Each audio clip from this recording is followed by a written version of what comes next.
Hello everyone.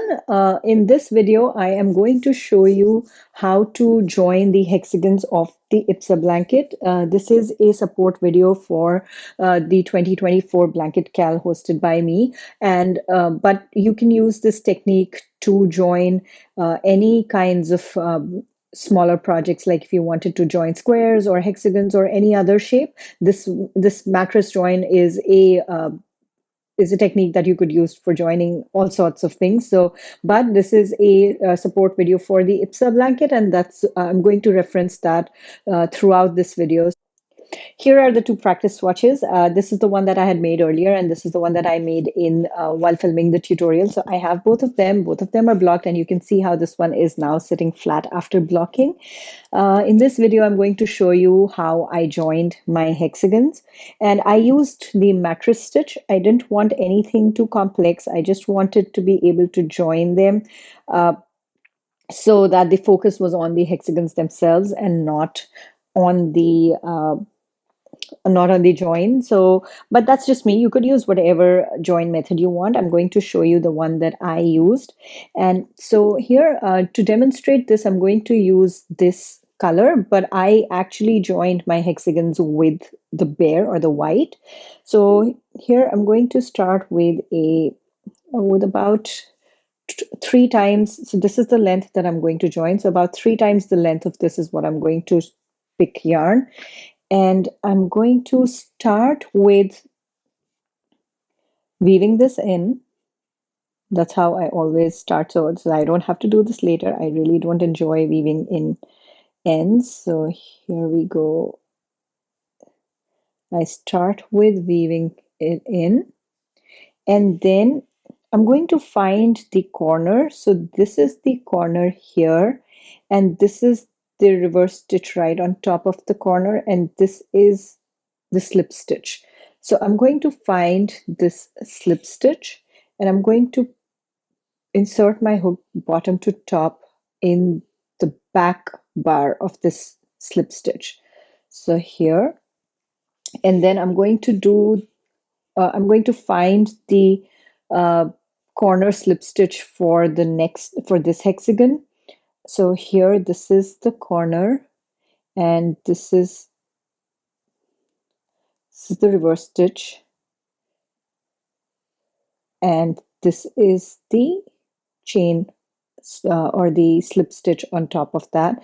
Now, if you were a stitch off, that's completely fine. It doesn't matter too much. So just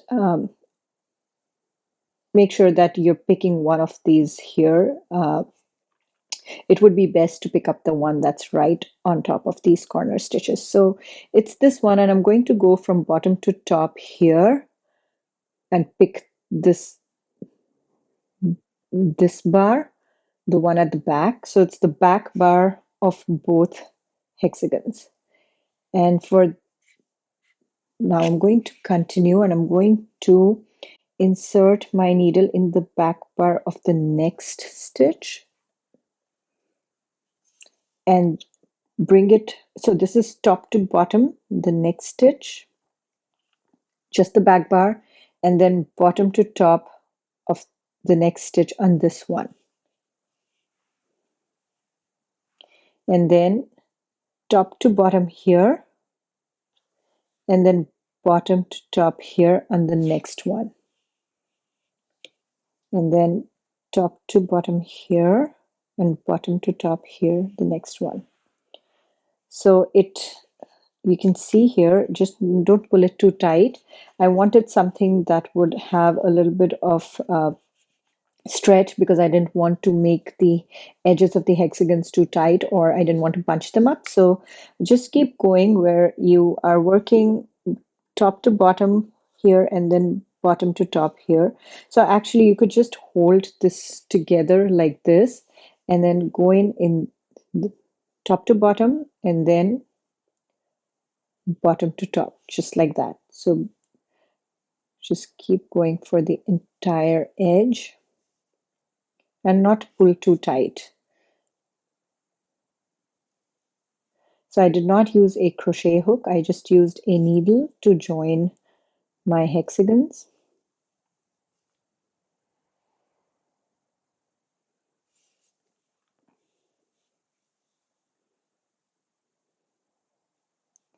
And here I'm at this other corner. So this is the next corner, and which will coincide with this corner because we've got equal number of stitches on each edge.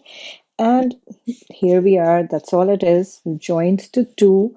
And that's how it looks with this color.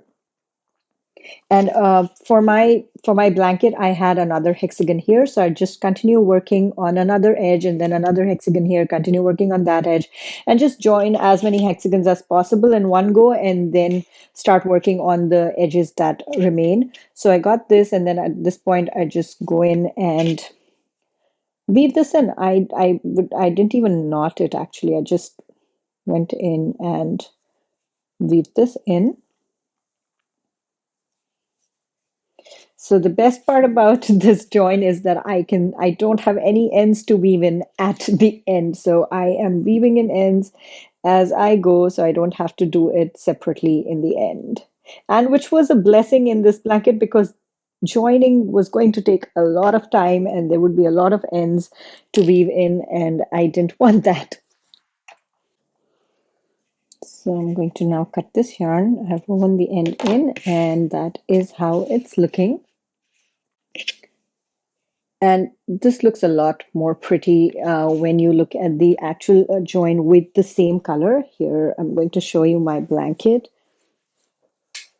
Here you can see this join. It's super pretty with the same color, and it gives a little bit of width because we're letting that reverse pass, the bind off stitches to show up on top. We're not pushing them back.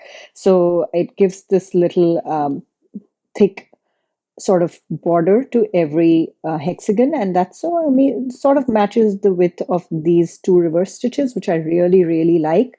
So that's all about the join. That's what I've used to join my hexagons in my blanket, and I think it worked out really well. I hope you will like it too. But as I said earlier, if you wanted to use a different join, you are welcome to use a different join. That's completely fine. Whatever works best for you.